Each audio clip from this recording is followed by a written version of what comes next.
Aula 4. Condutores metálicos. Nesta aula vamos falar especificamente de um tipo de condutor que é usado na eletricidade e na eletrônica, os condutores metálicos. Nós já definimos condutor como sendo uma substância que possui no seu interior cargas elétricas livres. No caso de um condutor metálico, essas cargas elétricas livres são os elétrons. Por isso mesmo eles são chamados de elétron livre. São os elétrons da última camada que não ficam presos ao núcleo. Aqui nós temos uma representação simplificada do interior de um metal. Esses círculos, essas esferas com círculo com o sinal de mais, representam o átomo do metal, o átomo do ferro, de cobre, que está ionizado. Por quê? Porque os elétrons da última camada, eles não ficam presos ao núcleo. Ao invés disso, eles ficam se deslocando em todas as direções. Isso não constitui uma corrente elétrica. Por quê? Porque se nós somarmos todas essas velocidades, termina dando zero. Por quê? Um elétron vai numa direção, o outro vai na outra direção. Aqui nós estamos no plano, mas isso obviamente é no espaço. Desta forma, em volta desses núcleos tem o que a gente chama de nuvem eletrônica, a nuvem de elétrons. Esses elétrons estão em constante movimentação. E essa movimentação, que é chamada de agitação térmica, ela é tanto maior quanto maior for a temperatura do metal. O isolante, como já tínhamos dito, ele não tem portadores de carga livre, consequentemente não deixa passar uma corrente elétrica, não permite que uma corrente elétrica circule por ele. Já demos exemplo de isolantes, a borracha, um excelente isolante, o vidro, papel, água pura, plásticos em geral, fenolite, porcelana. Cada um desses materiais é usado em função da necessidade. São muito importantes. Por exemplo, são usados para controlar o fluxo de energia elétrica. Nós temos aqui o quê? Nós temos aqui uma bateria, uma chave, né? Está aqui a chave, está aberta, né? Na realidade são dois contatos mecânicos, nesse caso está aberto, tá? E aqui esse mesmo contato está fechado. Então o que acontece? Quando a chave está aberta, que é essa condição aqui, os elétrons não conseguem passar. E portanto a lâmpada, que é um dispositivo muito usado aí na eletricidade e na eletrônica, fica apagada. Depois vamos ver por que uma lâmpada acende. E quando é fechado a chave, esse contato aqui se fecha. E, portanto, permite o deslocamento de elétrons que estão em excesso aqui no polo negativo, né? Indo para o polo positivo. E, portanto, a lâmpada acende. Então, vamos repetir tudo isso de outra maneira. Então vamos supor que eu pudesse colocar uma lupa. Aqui nós temos uma bateria que vai gerar a tensão, ou a DDP, né? O polo negativo, que tem excesso de elétrons livres, o polo positivo, que tem falta. Então, quando eu ligar o polo positivo ao polo negativo, nós vamos ter o quê? Um fluxo de elétrons livres se deslocando do polo negativo em direção ao polo positivo. Então nós temos aqui uma corrente elétrica. Então aqui o que nós temos é isso. Vejam que agora o movimento daqueles elétrons livres agora está ordenado. Eles estão se deslocando todos no mesmo sentido.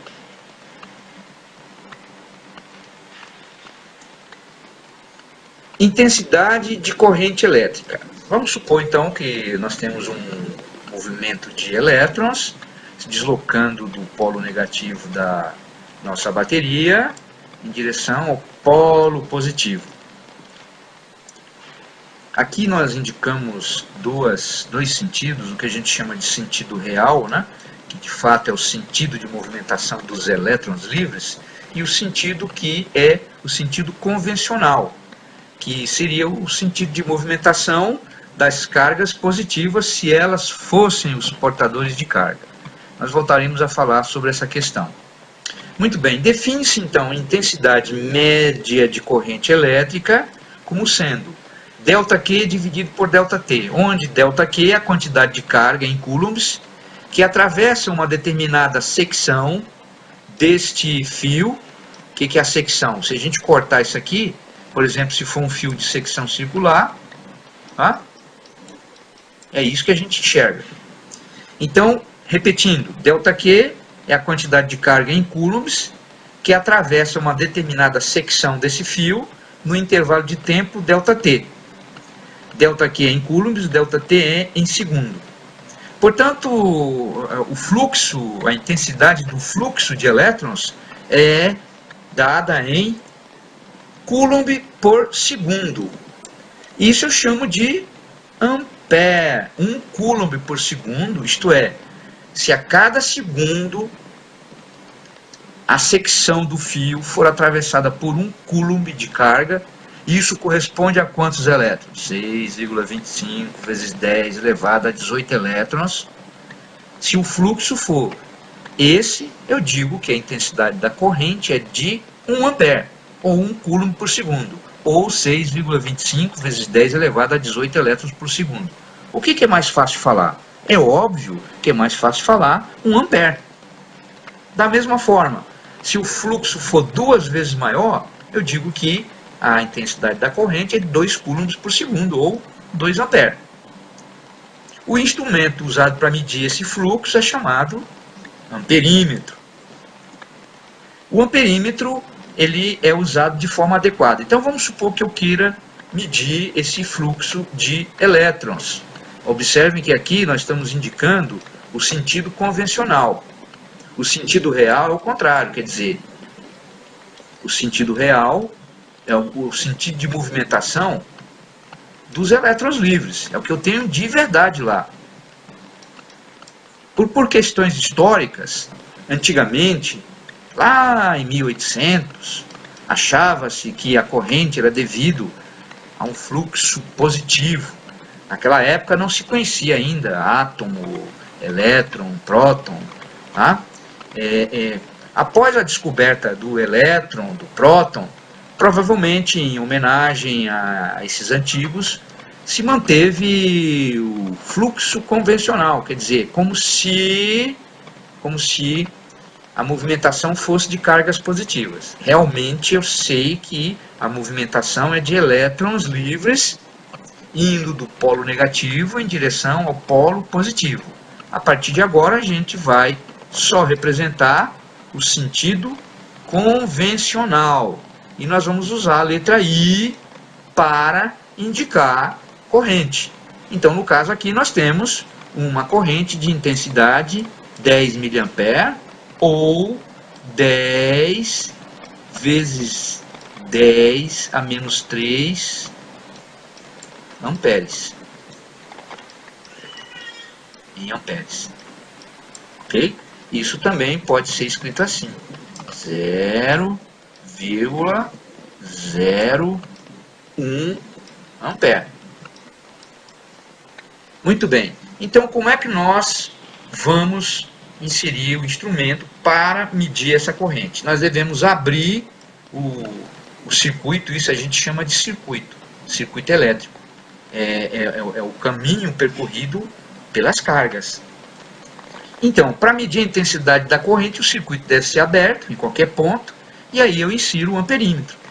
Veja que eu estou usando aquele mesmo instrumento chamado de multímetro, só que escolhendo a grandeza amperes. Antes eu tinha escolhido a grandeza volts para medir tensão. Então a chave de seleção é colocada em amperes. Então vejam que o polo positivo, aqui esse é o polo positivo do instrumento, é ligado no polo positivo da bateria, enquanto que o polo negativo ou comum é colocado nos terminais da lâmpada. E aí vai aparecer a indicação de 10. 10 o quê? Miliampere, porque eu estou escolhendo a escala de 20 miliamperes. Da mesma forma, nós temos os múltiplos e os submúltiplos do ampere. Então, submúltiplo, miliampere, microampere, nanoampere, múltiplo, quiloampere, megaampere, gigaampere. Desta forma, dizemos que a corrente vale I igual a 2 ampere, I igual a 1.200 ampere ou 1,2 kA, I igual a 0,005 ampere ou I igual a 5 miliamperes. Um exemplo, um exercício. Vamos supor que durante 5 segundos a secção do fio, nós temos então aqui um fio, tá? Aqui é o polo positivo, aqui é o polo negativo. Então nós temos um fluxo de elétrons indo do polo negativo para o polo positivo. Ou uma corrente convencional, né? Que tem sentido oposto, sai do polo positivo. Qual é o valor dessa intensidade dessa corrente? É muito simples. Quanto vale o ΔT? Então a gente sabe que a intensidade da corrente é a quantidade de cargas que passa na secção dividido pelo intervalo de tempos que elas levaram para passar. Então, o ΔQ é 10 coulombs e o ΔT é 5 segundos. Portanto, a intensidade da carga, da corrente, digo, é de 10 coulombs dividido por 5 segundos, 2 coulombs por segundo ou 2 amperes. Essa é a intensidade da corrente neste fio. Isso corresponde a quantos elétrons? Isso corresponde a 6,25 vezes 10 a 19. Tá?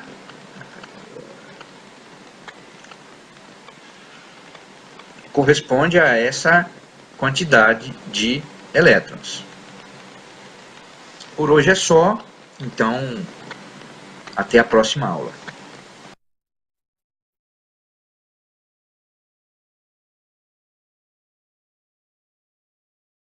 Eu montei aqui um circuitozinho elétrico bastante simples, uma lâmpada ligada numa tomada e intercalado aqui esses dois fios que, enquanto estiverem separados um do outro ou o material aqui for isolante, ele não permite a movimentação de cargas e a lâmpada não acende. Qualquer material que eu colocar aqui que for condutor, fecha o circuito, né, como a gente diz, ou seja, permite que as cargas se movimentem e é o que a lâmpada precisa para acender. Eu trouxe também uma série de materiais aqui, eu vou testar um a um e gostaria que você, antes de ver se a lâmpada vai acender ou não, desse sua resposta com base na sua experiência prévia. Eu vou começar aqui com uma série de metais que eu trouxe, o ferro aqui dessa cabeça do martelo. A lâmpada acende, portanto, o ferro é condutor. Tem aqui o cobre da afiação que a gente usa em casa.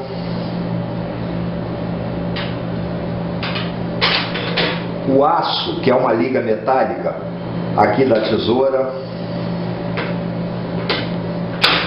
O chumbo desse que a gente usa em pescaria, esse aqui é um chumbo até bem grande, para você poder ver, ó, conduz. Ah, o alumínio aqui dessa vasilha de leite, vamos ver, também conduz. E tem aqui um prego de metal, de ferro no caso, só que bastante enferrujado. Vamos ver se acende? Nada. Já apareceu aqui na lista um isolante, né? A ferrugem, o óxido de ferro. Tem aqui a madeira do lápis, que envolve o lápis. Nada, né? No entanto, vamos ver aqui o grafite. Conduz. O que mais que eu tenho aqui? Sim, o plástico dessa régua aqui. Nada. Ou ainda o plástico dessa garrafa de refrigerante. Vamos ver. Vamos testar tudo que a gente puder aqui. Tenho aqui uma bandejinha de isopor. O que você acha? A lâmpada acende ou não acende? Nada. Aqui acendeu porque encostou sem querer. Vamos ver aqui um outro material. Papel aqui do nosso livro. Nada.